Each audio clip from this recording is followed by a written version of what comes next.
So here we go into 1663, and well, I wanted to stop to mention because I found something very useful if I can remember. Inside the annexes, there's a list of all the ministers, generals, admirals, and sovereigns, and they're, I guess this is going to be birth date, I'm not sure. It looks likely because otherwise some of these rulers ruled way too long. Along with the date when you can start testing for their death. That'll be a lot easier than trying to look through the counters. Might actually be useful to make a couple of photocopies, but I got so many loose. You know, if I had a rule book, little sheets of that would be useful, but then again, if it was in the normal rule book, I could just flip to it fairly easily. Instead, though, that's not included in the annexes that are covered here. Charts have all been removed from the translation because they're easy enough to understand, I guess. It does make it harder to maneuver, perhaps. Easier to print out, though. All right, where are we? Well, we're in a spring turn at war. Now, the spring turn goes through a lot of the stuff that the general peace turn does. So here we have our random events, our commerce, our actual political phase for the diplomacy, a royal phase where we get to, build new units and such not. And then one of two sets of the naval military phases. So in a sense, the spring-fall together counts sort of like a general peace. The difference, of course, is the general peace may not just be 1 year. It could be up to 20 years. Now, one particular thing I want to keep in mind is with the political phase, I think you can start new wars. So at this point, you know, we have a couple of pairs that haven't joined into wars, and that's important because otherwise, you know, they'd be sealed out of ever getting involved in anything except ongoing wars. But we have some situations with England and Holland where they have an interest. But that free casus belli that England had is gone now. And likewise, the Austro-Turkish, the Turks lost their free casus belli, and they still have their plague in place that they have to deal with. So the first thing then is going to be drawing new random events, and that'll be done in kind of random, semi-random order, because it does actually matter what order they're picked in. Of interesting events have come up. We have an automatic, a famine again over here in Russia this time, so their income is going to be reduced, which will reduce their ability to build more troops. And you know, this is a very, very bloody combat system. The troops disappear very quickly in a battle, just because the battles can be as long as you like, and there's usually a disincentive to retreat if you have a chance of winning. Not a tremendous one. But if it's a close battle, you probably do want to keep fighting it out, I guess. I don't know. You don't want to give up territory because that's money you're going to lose. Anyway, that's going to cut into their ability to replace troops a bit. But we had some others. Well, let's take a look at some of the others. This allows them to rebuild fleets. It doesn't say...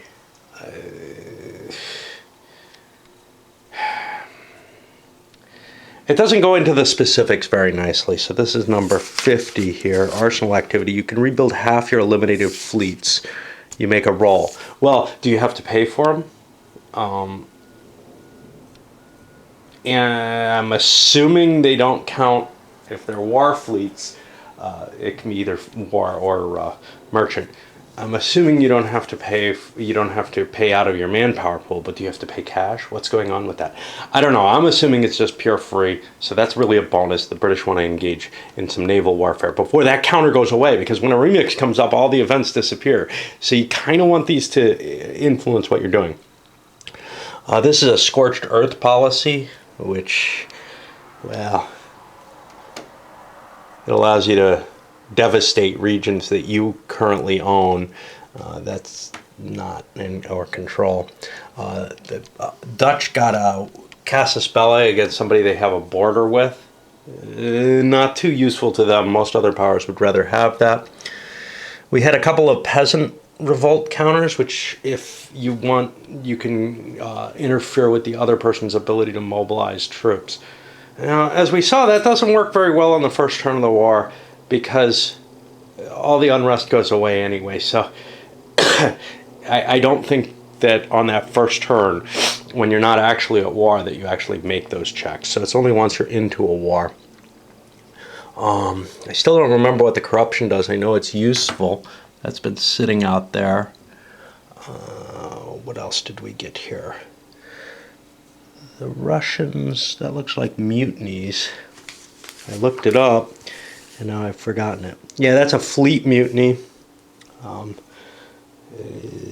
Causes a unit to basically not be useful and reduces its hit chances. But more importantly are the things that came up that didn't have any effect in a sense. The Industrial Revolution came up for England. This is a public event, and they didn't get it. It would have given them this continuous increase in productivity, +1 every 5 years up to like +5 or something, which would be a really helpful little bonus. And France drew an assassination, which is a private event, which they played immediately against Sweden. The goal of that was to knock Sweden out of the war. They kill the king, and they'll get a status quo peace with Sweden that's automatically accepted. And that'll just allow them, to concentrate on Spain, which they want to. Right now, they feel pretty comfortable even against the pair, but there's this, hey, if I've got an event, I want to play it because that remix is going to eat everything up. So that's the net effect of the random events. I got to look at that corruption sucker again because I know that was incredibly useful looking. And try to remember where it's useful. Change trade, new alliance, declaration of war. I couldn't prevent that. That was a free. Moving forces, granting pensions or land grants, and making a recruitment. So I could screw with a lot of the basic functions of the Russian army. I could keep them, if they have the lead, from protecting, say, a force there. So that's, I probably should have considered that during my turn. I got away pretty easily with the Poles, though. So now we go to the commerce phase. And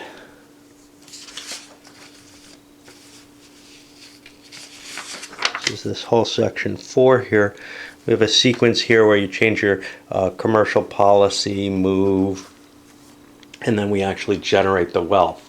Now remember, if you've got fleets, these trading fleets in a belligerent port, they're not allowed to trade at all anymore. So, France, well, they're okay here, here. See, one of the problems is the New World ports are all so shared that they're just open anyway. Nobody's got them completely clogged, I think. So like here we can trade with the English, but not the Spanish. But the fact that only the English are available means the English trade policy would be available, I think. No, I think the thing still remains free trade because nobody's got total control over the thing. So, yeah, it would seem to me that you'd lose that free trade ability. So I think I'm going to actually impose that because otherwise it's not too important. So the French aren't going to be able to trade here anymore. Because although this was all exclusive before, now with a war fleet in place, it becomes not so much. And in fact, it wasn't all exclusive. There was a French port there. But they can't choose which port to use. I don't know. Nah. I think the way the rules are written, as long as no one's fully controls the colony, it remains free trade. There's just too much opportunity for slipping in there. Okay, we'll say that. So chances are I don't have to move anything really, if that's the case. Over here, we have to worry more. Well, we weren't trading with Spain. People were trading with Sweden, but not the French. The Swedes aren't trading with the French. Russia and Poland don't have fleets. So we're not going to see a lot of change in the situation. I'm going to put this sucker here to help remind me because I need to break. Okay, so at this point, the main decision for choosing commercial policy actually falls on France. Everyone else has kind of optimized their economic policy. Spain and Sweden have enough leaders, but France actually is kind of falling behind on leaders. I have a couple here now. I could put the king into play. That's a risky maneuver as a military leader. But I also have the potential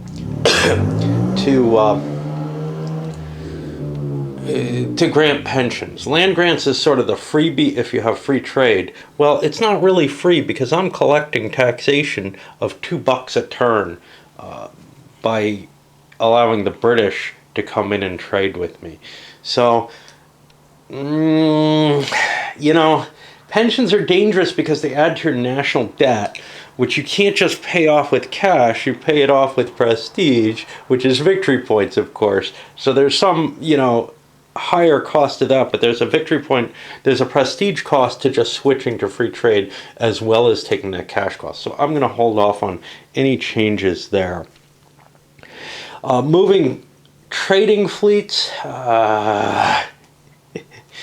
you know, it's so damn hard to decide what's going where each time. I didn't move last time.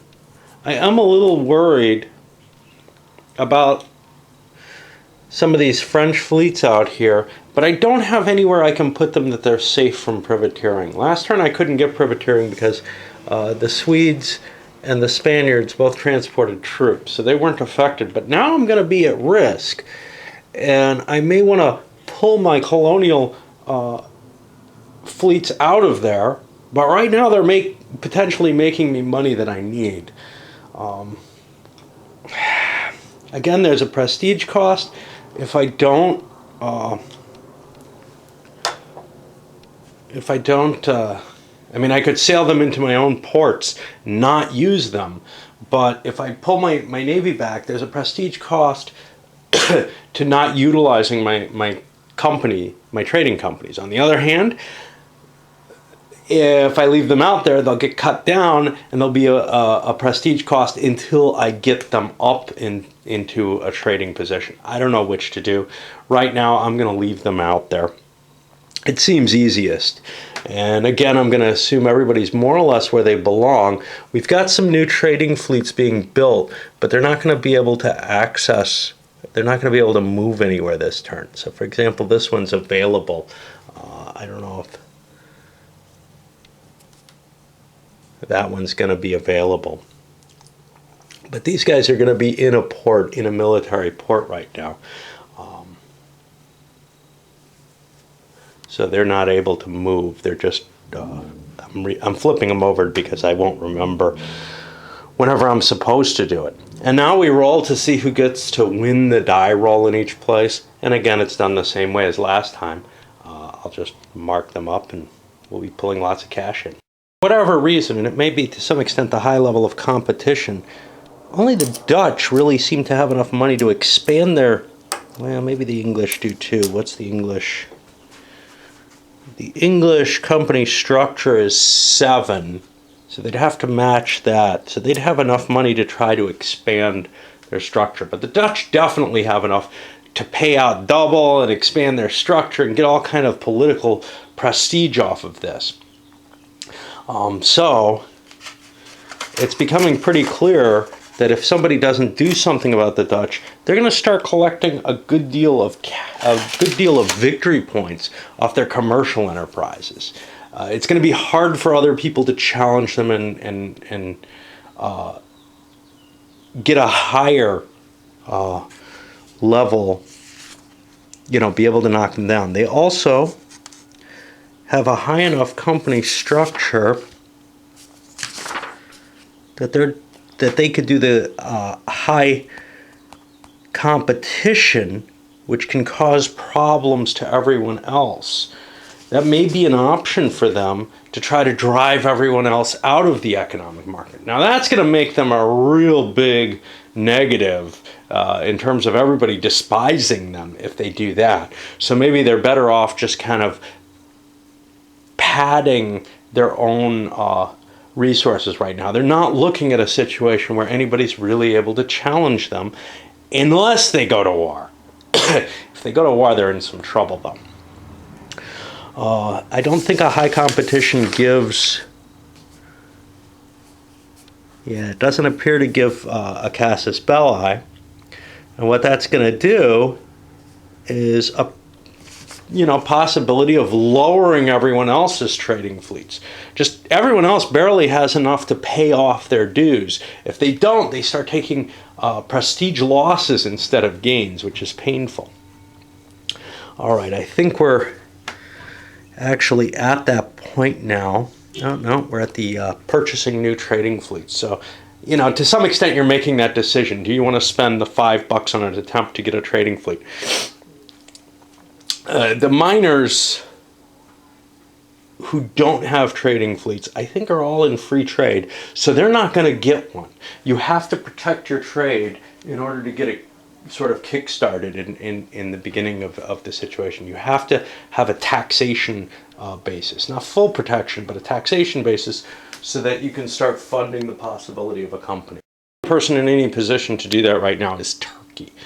Turkey's the only one who's got people trading with them for their cotton, and they're still in free trade. They probably should move it to taxation because that free trade's not really doing them any good. It has some potential military bonuses in terms of getting more leaders through the land grants, but, who's going to attack us, right? Yeah, Austria. Austria's got big interests in Turkey right now. Keep thinking instead of playing. Those big interests wouldn't apply if we were playing the campaign game, i.e. the campaign game without the let's assess things at the end of each scenario. Now, we're going to end the scenario when we hit the first piece that's after that year, I think. I don't know. Because it seems silly to kind of assess it in the midst of a war series of turns. So until we hit a sort of period of general peace, things are going to remain in flux. But once we do hit a series of general peace and we're, say, past that date or on that date, or maybe even a year earlier, maybe, I don't know. We're at a point where I want to talk about assessing those victory point situations. But, in the full grand campaign game, all you're dealing with is sort of this, I don't know where it is. It's going to be over here. All you're worrying about is one set of victory conditions.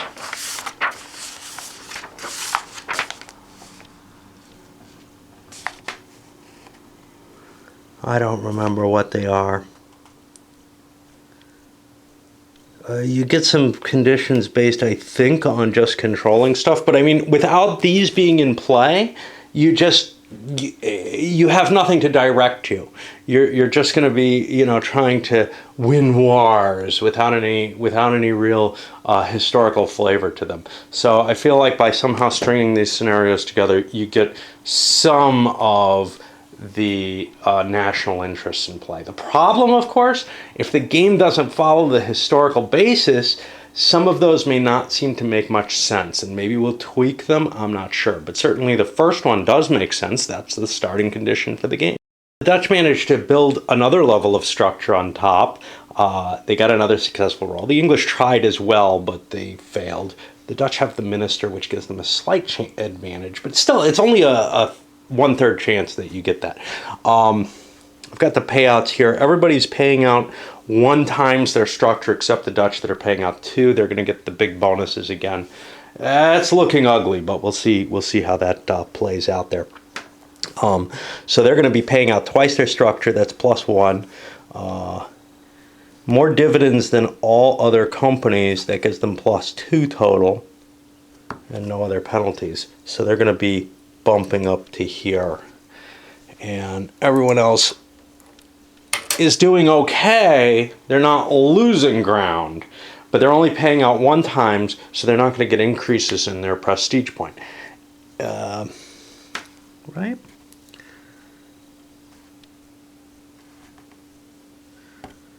Let me see.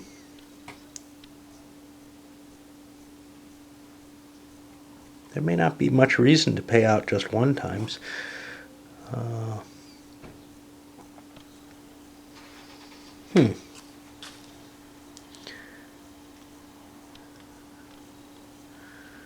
I'm not sure why you would pay out. I'm not sure why I'm paying out 1 time.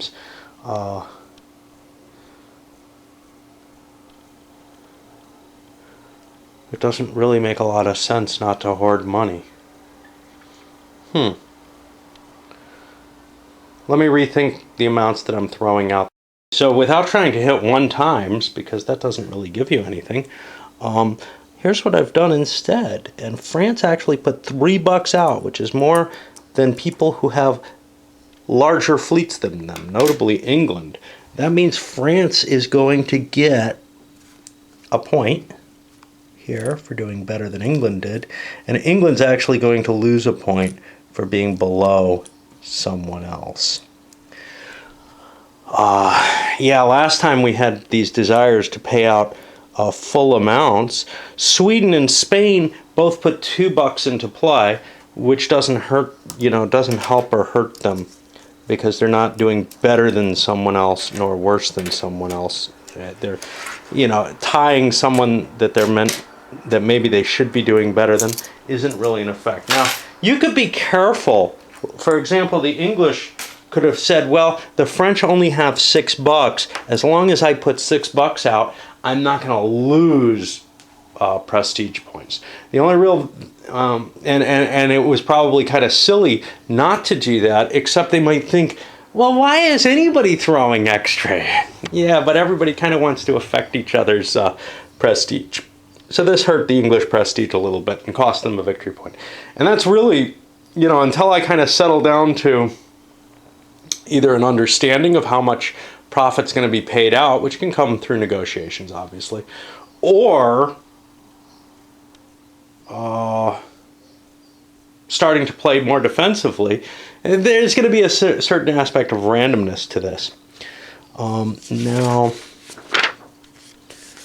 let me make sure I've done everything there. We don't have a confidence crisis, do we? Wait, maybe we do. Oh, no. You do want to pay, because if you pay less than your structure, you have a confidence crisis. Oh, crap. Okay, let's go back to those original values then, where everybody was paying out their structure. This shows, it's so hard to keep so many little things in mind. Now, my engagement with this time period and this kind of game and everything makes it easier for me to handle all the little tiny things in something like this or an EU. Yeah, you saw my frustration. There's no question that's there. And I can remember almost crying over EU when I first played it. But I cared enough. I want these games to be playable and to be a lot of fun, and to be able to understand the decisions I'm making in a way that maybe something like the Axis Empire stuff, even though I love strategic World War II in concept, even though I get an enjoyment out of it, I'm just not quite willing to put the same effort in. So, it's just wherever your interests lie is going to bring your attention more to it. It's why sometimes I feel kind of cheated by something, like when I talked about No Peace Without Spain, which I think is a good simulation and a good kind of high-level CDG, kind of lighter game, but it's not giving me enough. It made me sad because I wanted more from it.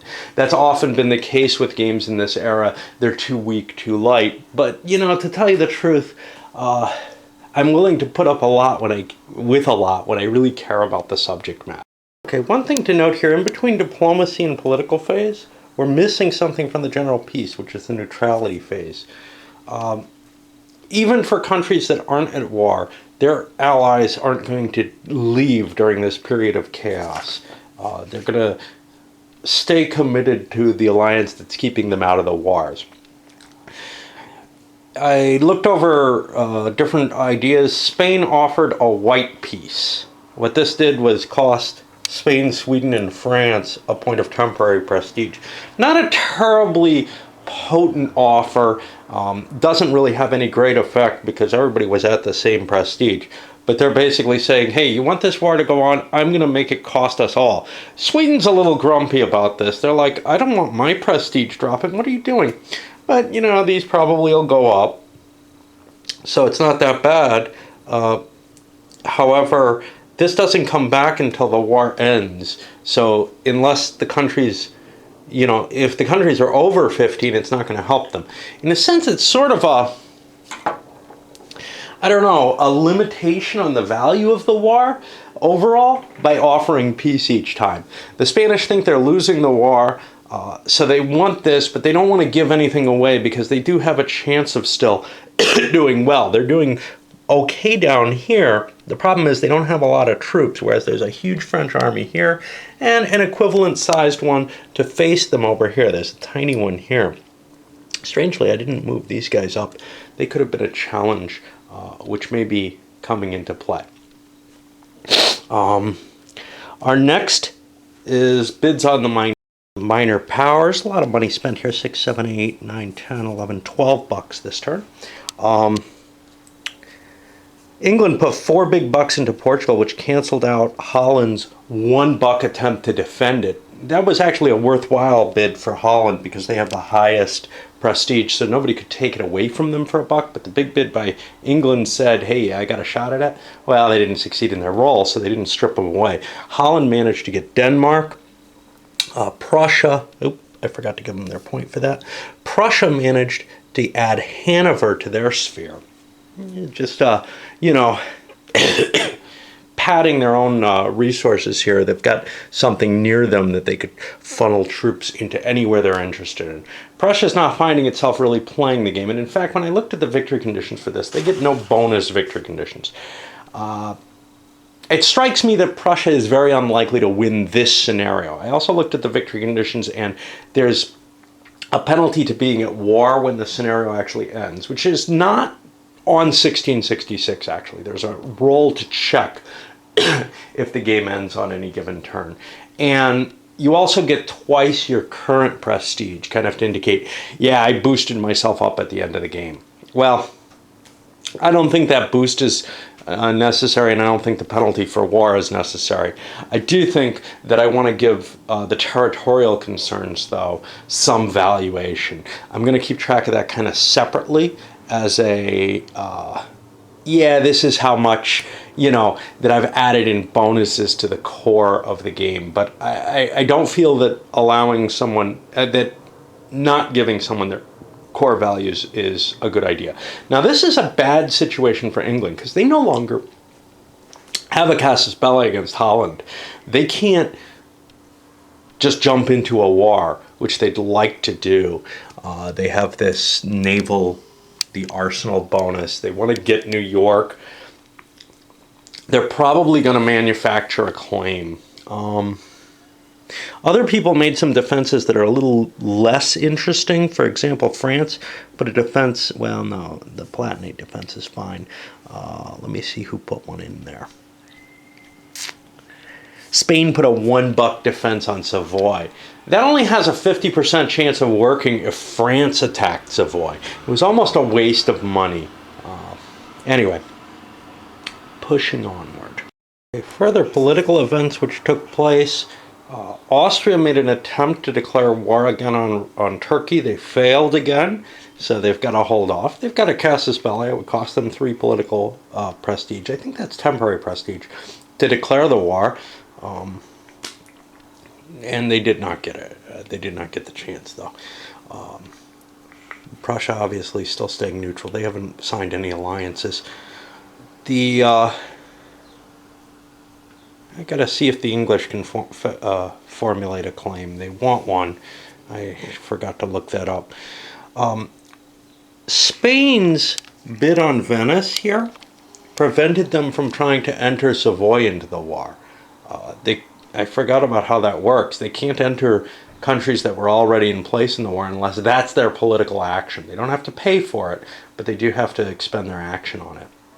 However, France made an attempt to bring the Palatinate into the war, which they failed. That would have been some additional troops up here. I've forgotten about these Baden troops, which are just kind of kicking around there. They were involved in the war. They didn't bother to enter. Hopefully I'll remember to use them. All right. My rating of the rules, colonies are not territories, and you can only lay claim to territories. So I can't get a casus belli off of colonial holdings. Would love to add New York and say I've got claim to that, but you don't require a claim for colonial holdings. And so for the English, it's going to cost them, and they paid 3 political points. They put a claim on Zealand, of all things. Not necessarily something they want. I don't know if later on there's going to be a penalty at the end of the game for claimed areas you don't hold. You can always renounce a claim, though, for prestige at some point in the turn. I was hoping the perfidy counter would allow me to get into this. The only way I can do that is if Holland agrees to enter some sort of war. I'd have to be involved in that war, maybe on Holland's side, and then I could play that and I'd have a free casus belli against my allies. That doesn't look very likely. My guess is Holland in this game is going to try very hard to avoid being in wars if they can. Their goal is to try to win this on the commercial structure. Eventually that may no longer be an opportunity, but right now they're happy with what they got, happy as clams. They may give some at least economic support to Spain and or Sweden at some point if they think Flanders is at risk. They do not want that falling to France, for example. Important thing I forgot to mention, these treasuries, the royal treasuries, are down for the countries that were at war, the ones that spent all their money, to the point where they didn't have a lot of money for diplomatic effect. So things like Poland and Russia had spent all their money.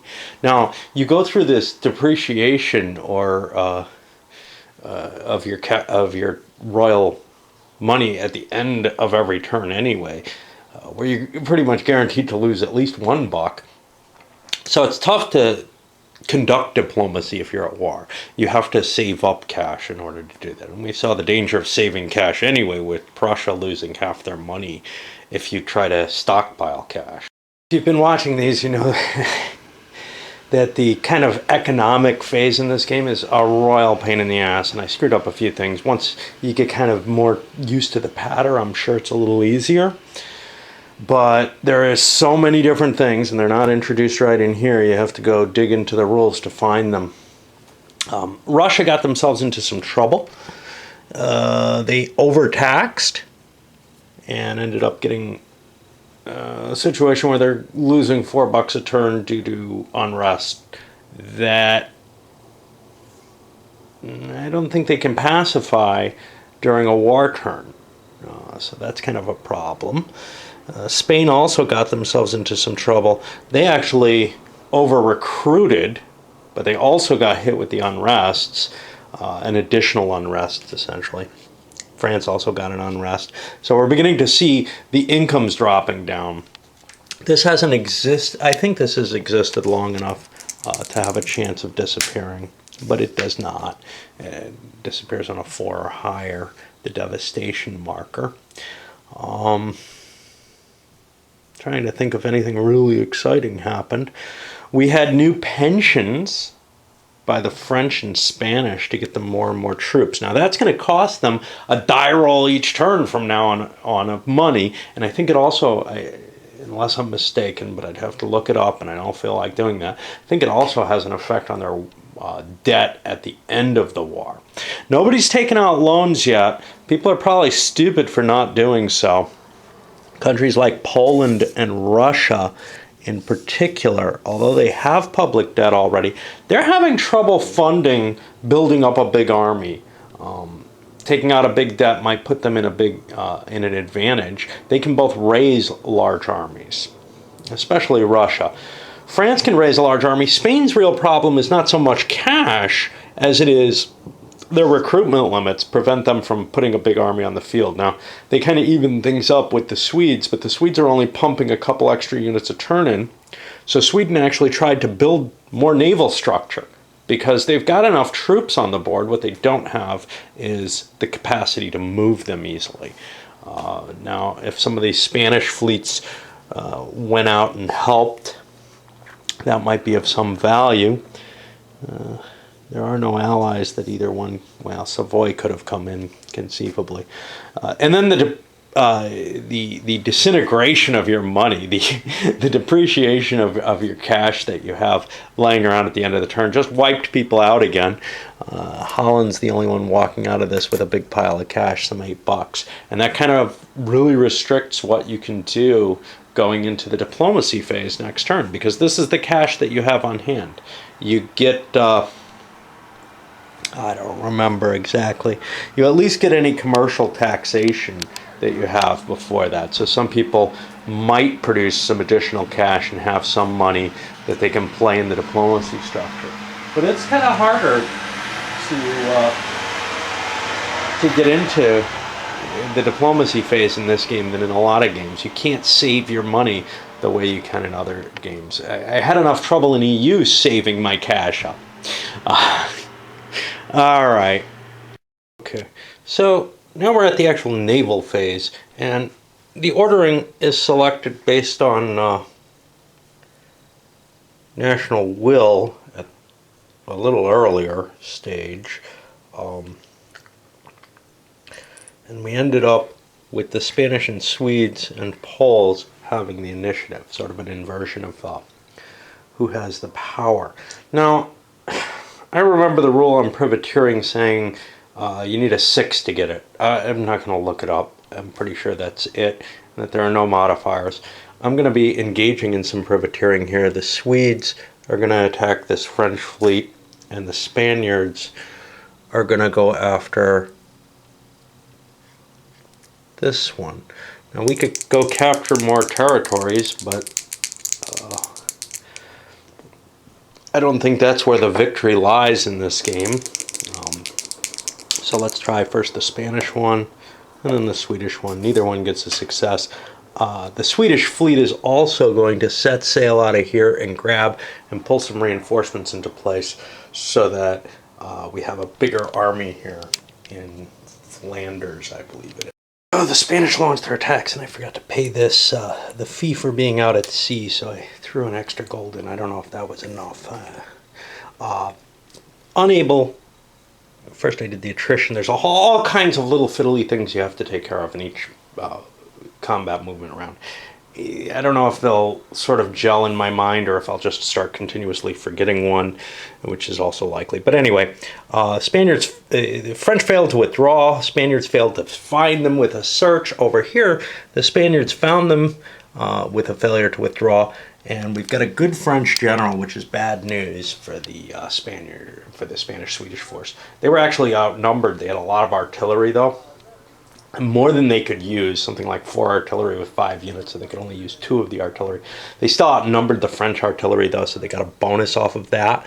And they ended up winning the battle. You can see the effect here. The Swedes only got 1 prestige off of it because of a Spanish leader in charge. You can choose whatever leader you like as long as there's not a king there. And that affects who gets the prestige. With the good Spanish leader, that's what we wanted to pick. No devastation occurred, and that's kind of where we are right now. This is up in Flanders. So there's definitely some threat. These are defended. There's so, but I don't know which one. I think the Spaniards paid for both of these. I don't remember. You know, there's no way of marking that, so what the hell. I'd have to put other counters down. I know that Champagne was not paid for, though. Now I'm going to go over and handle, I guess the Poles are going to try to do a first strike against the Russians. There's a slight advantage to jumping first. You get to move your pieces first. But, and we're finally beginning to drift our way up here, hoping to get conjoining there to get another big force against the French. You really do have to face the enemy forces. You can't just let them run rampant throughout your territory, else they'll strip your ability to have any income. On the other hand, both sides can just basically knock each other down, so you kind of have to actually face the forces, in which case having a big stack is really useful. Alright, well, we'll see if the Poles can do something of value with their big stack. They're very interested in capturing the Ukraine. That, if they take, that's something they desire to own at the end of the game, essentially. Able to force only one battle over here, and they got defeated. Over here, they wanted to catch one of these two stacks. High attrition losses were part of the problem. They had a larger stack here, but they ended up losing some of their value because of, like 3 units because of a bad attrition roll. That throws us, I think, over to the other faction side. I didn't do anything with the miners, with the unaligned powers in the war. They could shift around. There's a problem with that. You don't really want to leave areas where you have supplies. I think. I don't know. Okay, so now we've got the French and the Rus. These big armies, attrition's the killer. The Russians didn't manage to catch the Poles here. And likewise, the French, well, this thing's got a supply depot, so they were moving very slowly. You kind of want one with a big army. They took 20% losses from attrition anyway in home country with a depot. These guys took 30%. They're just really getting trimmed down. So it's kind of like, geez, your army's going to melt away if you don't use it. But if you do use it and it's risky, you're risking large costs in terms of political prestige. So that's kind of a, wow, I don't really want to do that either. Right now, a lot of territory in Spanish hands. This combat system doesn't feel anywhere near as... I had hopes for it with this detail on the regiments and this, that, and the other, and the recruiting zones, and some of the other aspects to it, that it would be at least as clean as the EU one. It's not only more complex and burdensome, largely because of how the rules are organized more than anything else, having to, swap and slop around looking for it. Now, I've got in this... Wow, I moved too fast there. Sorry about that. In some of these charts, God knows which ones, I think all the combat rolls somewhere in here. But I can't read this. If somebody did a good translation of the charts, it would make the game go a lot more easily. I'm not asking the guy who put the huge investment in the rules in there. In fact, I could probably do it with significant thought, but trying to handle the game just from the rules, they're just too poorly organized. And with a lot of these, with EU, I rely heavily on what's inside the chart package. So that may be the biggest burden here. But on top of that, this just doesn't feel terribly realistic with Spain marching around through southern France. Granted, there's no troops there, but that's what the system seems to imply, is that you want these big stacks that can hammer the enemy. And of course, those big stacks die more quickly. So there has to be some sort of balance there. I'm just having trouble getting to it. So in this case, I had a couple of units here. To get the numbers that I wanted, I would have had to put more there, because otherwise I'm facing, someone who's probably not a 0, or more likely not a 0. I don't know. I probably should have launched the attack to try to regain the territory. Anyway, we're not worried about winter quarters here, which means we're going to be moving into the fall season at this point. And, well, we've already seen one of those. We're going to see another one. So we went through the fall season, at least the military side of things. The Navy's no more privateering was undertaken. More Swedes pulled down. this weird little dance here where the Poles and Russians basically stacked their units.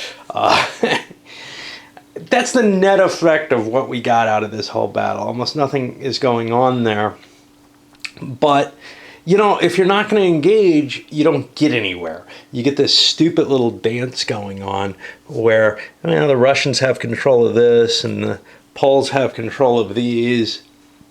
And now we've got big stacks that could meet each other, but it's too dangerous to actually fight or something like that. I don't know. You kind of got to throw your dice on it because otherwise both sides are going to just start suffering from the long-term effects of war. They're not like the effects in EU or, well, EU especially, where you just sort of, your morale just starts going down as a nation the longer you fight. There's no real incentive not to keep fighting in this game, except that the recruitment and such not start causing troubles and rebellions against you, all of which is going to make it harder and harder for you to come out of the war. So, in a sense, you know, the idea that this is national prestige makes sense. In EU, the stability idea also makes sense. They're two different views into the same target. Which one should give you, you know, victory points in the end? Well, I don't know. It depends on your viewpoint of, you know, what's important in the situation. For the Spanish and the French, they had a little bit more engagement. Here, they avoided battle, not intentionally necessarily, although the French gathered their Baden troops finally into their stack. But here, the French launched an attack up against Artois, and the Spanish defeated them decisively. You can see that we've got a kind of painful distribution for the French. They're losing this war as of right now, but it's only been a couple of years. They could turn it around. They have the more powerful economy than Spain does in a lot of ways, in the sense of being able to raise more troops, etc. So in the attritional war that they were fighting, it went well. The fact that they launched an attack, well, that caused them some issues.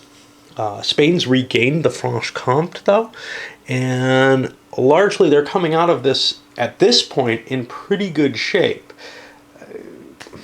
Sweden's not sure where they're going to get any points, though, or any advantage from this war. They might be able, well, they might be somewhat willing to consider a peace proposal. Spain, honestly, is willing to consider a white peace. That's why we offered it last turn. You know, we don't want to fight a war. Spain's at their height right now. They don't really want to risk situations, kind of like Holland is in a position where they don't want to risk their current position. All right, we got some cleanup to do, the life phase, see if anybody dies, and the victory points phase. I'll take care of those, but I need a little break again. Okay, we enter 64, and I'm going to handle that on a different video, but let's keep this within some reason. We ended up with a couple key deaths in Spain. First of all, this was the first turn that the king could die, just that he has to make checks every time. Charles II has assumed the throne. Well, he's in his minority. In fact, it's not until 1676 that he can actually become king. Now, he can die before that. We can end up with some serious problems in the interim there. I don't know what would happen, but of course, if he dies, we have the Spanish Succession War kind of breaking out. And that could happen in the midst of other wars as well. They also lost their good leader up here. And I think we had a Polish leader disappear as well. May have been a blank guy. It's not clear to me whether or not those should be included in, but anyway. Beginning to get a better handle on things as it's becoming clear, you know, how to, once I start finding the charts, how to actually use them. And not only the scenario charts, but I'm also finding that some of the combat information that I want, I can find in here. It's all in there. It's just a matter of being able to recognize it in the French and get enough out of it without having to look up the Roman. Forgot to use the Polish ability again. That could freeze a unit and let me stomp things out, but I keep forgetting to do it. It's really tough for me to remember events like that. Anyway, only the people who were not at war got a modification. Now they get the at-war modifications apparently, which means if they get their prestige up high enough, they'll go down 2 spaces instead of the normal 1. Holland managed to do a kind of tricky move. They retired their debt, or tried to retire it with a big time retiring, spending 5 of their prestige points. Well, that makes them not look like a bunny. So point-wise, here's what we have, where Spain's in the lead at 51, Sweden at 47. Other people all kind of in the, well, Poland's at 48. Other people are largely in the lower side of the 40s, some down in the 30s still. Not a lot of difference, though. This isn't like, you know, I don't know, something like Empires in Arms. You end up with these huge point differences on the per turn point gains that you get. You also get that in EU. EU is even crazier because it's not the majority of the points don't come from the per turn, which, you know, runs between 3 and -3 a turn, and quite often you're kind of not making more than, you're probably averaging about 1 point a turn from that, just because when you get sunk, bad things happen. But there, it's from, you know, these goals that you have to set and actions that you take within the game, discoveries, building things, whatever, and also the events drive lots of points. Here, the majority of the points seem to be coming from this. I am going to be, well, all of the points would come from this in general from the scenario, from the Grand Campaign scenario, but I'm tweaking that a bit, obviously. All right, let's send this up, and we're ready to rock into another turn. You know, these wars are never going to end if nobody comes to grips with each other.